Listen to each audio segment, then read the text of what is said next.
Les feux d'artifice ont une place très importante dans les célébrations chez les humains. Les couleurs vives et les motifs représentés n'ont jamais cessé d'étonner et d'amuser toutes les générations et sociétés. Dans cette leçon, nous allons voir comment tester la présence d'ions positifs en utilisant l'idée du feu d'artifice comme base. Supposons que l'on vous donne 6 fioles contenant des solides. On vous indique que ce sont des composés ioniques et que vous devez déterminer quels sont les cations, ou ions positifs, présents dans chacun d'entre eux. Pour ce faire, vous devrez effectuer un test de flamme. Nettoyez un film de nichrome dans de l'acide chlorhydrique concentré et placez-le dans la flamme d'un bec-benzène. Répétez ce geste jusqu'à ce qu'aucune couleur n'apparaisse, confirmant ainsi que le fil de nichrome est complètement propre. Placez le film de nichrome à nouveau dans de l'acide chlorhydrique concentré et récupérez un peu de solide inconnu sur la boucle.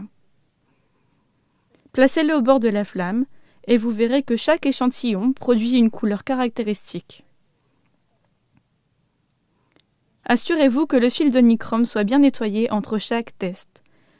Sinon, il y aura contamination et la couleur de la flamme produite peut être faible.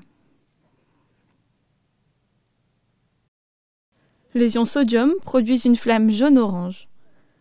Les ions potassium produisent une flamme lilas. Les ions calcium produisent une flamme rouge brique. Les ions strontium produisent une flamme rouge. Les ions barium produisent une flamme vert clair. Les ions cuivre produisent une flamme bleue. Notez qu'à l'exception du cuivre, tous les échantillons sont des ions métalliques du groupe 1 ou du groupe 2. Pourquoi utilise-t-on de l'acide chlorhydrique concentré pour le test de flamme? Mettez cette leçon en pause le temps d'y réfléchir et reprenez lorsque vous avez fini. On utilise de l'acide chlorhydrique concentré car le chlorure de métal formé se volatilise plus facilement. Le test de flamme est donc plus facile à réaliser.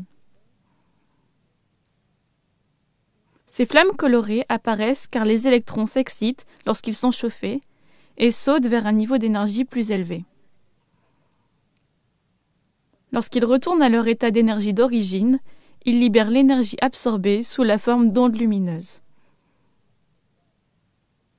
L'onde lumineuse libérée est unique et nous la percevons comme une certaine couleur.